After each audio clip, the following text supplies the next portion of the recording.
کہ MKM پاکستان نے ملک میں نئے صوبوں کے قیام کے لیے سیاسی جماعتوں کو قومی ڈائیلاگ کرنے کی دعوت دے دی۔ چیئرمین ڈاکٹر خالد مقبول صدیقی نے کہا کہ ہم نے جو تجویز پیش کی اس پر ملک کی مختلف جماعتیں آواز سے آواز ملا رہی ہیں۔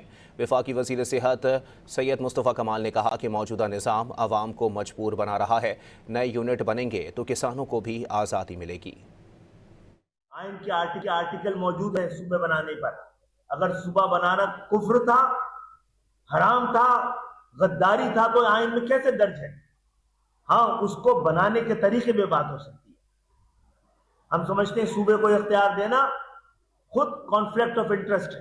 ہم نے اپنے وکلاء سے کل بھی بات کی ہے، بڑے وکیلوں سے بھی بات کریں گے اور دوبارہ سپریم کورٹ کو رجوع کریں گے کہ آپ کے فیصلے کی جس طرح دھجیاں اڑائی گئی ہیں، اس کی جس طرح بے توقیری کی گئی، اس کا آپ نوٹس لیں۔ پیپلز پارٹی نے اس لوکل گورنمنٹ کی ترمیم کو اپنی غرور، اپنے اس جو ان کے پاس نمبرز ہیں جس سے ان کو پتا ہے کہ وہ حکومت کو گرا دیں گے، انہوں نے اس کو جو ہے وہ ویٹو کر دیا۔ محسن نقوی صاحب جو ہیں وہ پاکستان کے بہت بڑے وزیر ہیں، اس کے اگلے دن جو ہے وہ DG ISPR نے ان کو انڈورس کر دیا۔ ہم کیا کر رہے ہیں؟ ہم تائید کر رہے ہیں